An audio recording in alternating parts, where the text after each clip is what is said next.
लेकिन तलवारें लहरती हुई देखी हैं, लाठी लहरती हुई देखी हैं। न केवल वो सुनने में आया कि लोग बंदूक लेकर के भी गए थे कि जान ले ली जाएगी, और ये बिना बीजेपी की सरकार के संभव नहीं था। जिन्होंने जिंदा जलाया वो भारतीय जनता पार्टी के लोग हैं, बंदूक लेकर के घूम रहे हैं वो भारतीय जनता पार्टी के लोग हैं।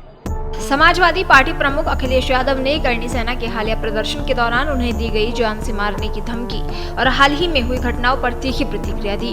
उन्होंने भारतीय जनता पार्टी पर सीधा हमला बोलते हुए कहा कि ये वही लोग हैं जो न तो बाबा साहेब को मानते हैं और न ही संविधान को, न ही लोकतंत्र में भरोसा रखते हैं।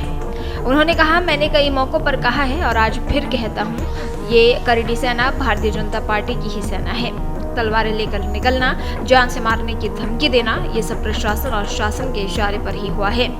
उन्होंने ये भी कहा कि जिन तस्वीरों में तलवारें और लाठियां लहराते लोग दिख रहे हैं वो हिंसा को बढ़ावा देने की कोशिश कर रहे हैं और ये सब बीजेपी के शह पर हुआ। ये वही भारतीय जनता पार्टी के लोग हैं जिन्होंने कहा कि शांतिपूर्ण कार्यक्रम हो सकता है, लेकिन तलवारें लहरती हुई देखी हैं, लाठी लहरती हुई देखी हैं।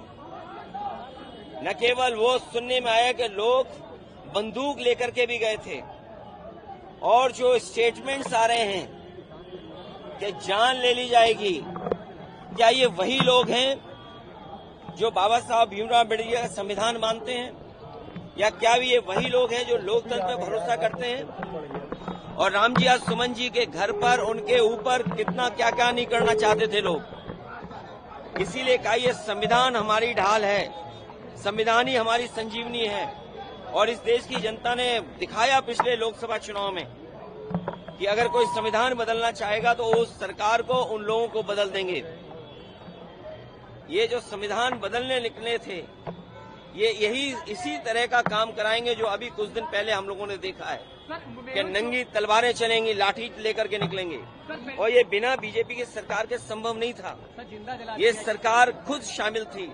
और जो प्रयागराज की घटना सुनने में आई है कि एक दलित परिवार के सदस्य के साथ जो घटना हुई, एक मामूली इसी बात को लेकर के वो अपना कुछ उससे बातचीत करना चाहता था, कुछ चीजों को लेकर के। वो कौन लोग हैं जिन्होंने जिंदा जलाया? वो भारतीय जनता पार्टी के लोग हैं।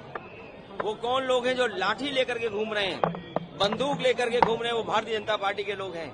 ये भारतीय जनता पार्टी के लोग डराना चाहते हैं। कहीं अगर ये 400 लोकसभा जीत गए होते तो यकीन मानिए प्रेस के लोग भी आप सवाल नहीं पूछ सकते थे।